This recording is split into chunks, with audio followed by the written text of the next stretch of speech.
Hey guys, Work here. I wanted to hop on here really quick to talk to you about some Indiana legislation that we've got coming up. As is typical, the new year comes around, the new Senate comes around, and they want to try to slide in some gun control measures. Now notice I did not say gun ban measures, and that is kind of the purpose of this video. So it is Senate Bill 203, and the outline of this Senate bill is essentially gun control.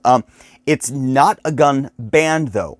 So the reason that I'm doing this video is to highlight that they are not actually outright banning any specific firearms. So when you contact your representatives, I will put a link in the description down below for that so that you can find your representatives, call them, and tell them how much you ardently disagree with this bill.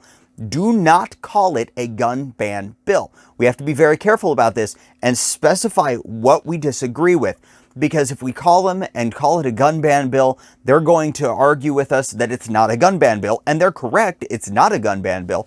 But that's where the argument is going to fail. They're going to strawman us as mislabeling it, which we have, instead of actually holding the conversations that need to happen. What this bill actually does is 4 different things. It raises the age of firearm purchase, whether private or through a brick and mortar shop, and whether rifle or pistol, to 21. That's right, they are effectively raising the legal adult age to 21, slowly and surely, but they'll still allow 18-year-olds to go to war for us. Thing number 2 that it does is it is a magazine and loading capacity bill. It restricts loading capacities to 10 rounds. And the reason I say loading capacities is because it is not just magazines. So all your magazines limited to 10 rounds.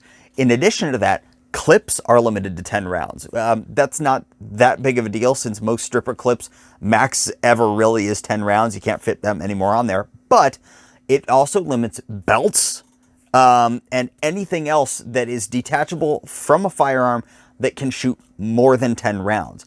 I don't know where shotguns would fall into that with a tube that could carry more than 10 rounds.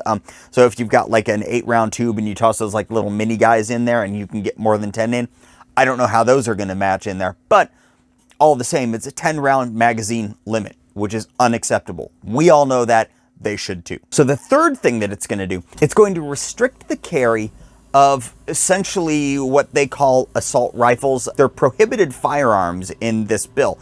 And by carry, what I mean is carrying in public. So you know when we do rallies and stuff, we'll end up showing up and people will be running their AR-15s on their back. They'll be having AKs, all that stuff.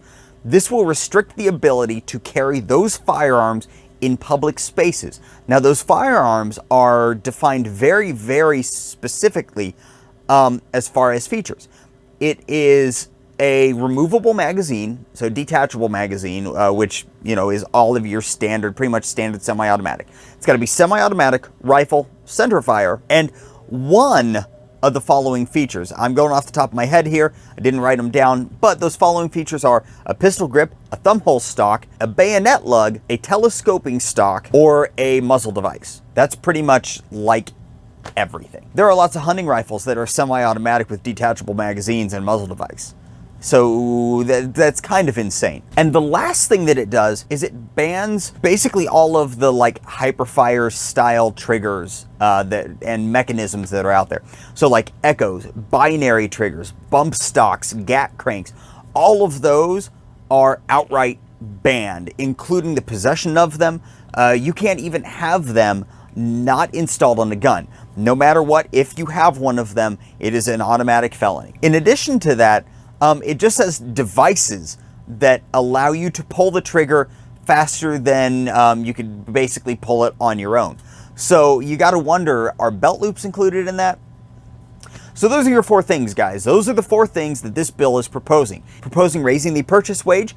It's proposing a magazine capacity cap. It's proposing banning carrying of semi-automatic, essentially rifles, in public, and it's banning the devices that allow you to pull the trigger a little bit quicker. It is not a gun ban. It does not ban semi-automatic firearms.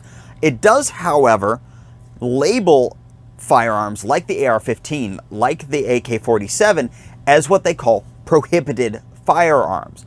That is one step that they could take towards banning, but it is not a ban in this legislation. So when you contact your legislatures, make sure that you do not call this a ban. Specify what it is. Talk about the things you disagree with. That is awesome. You need to do that.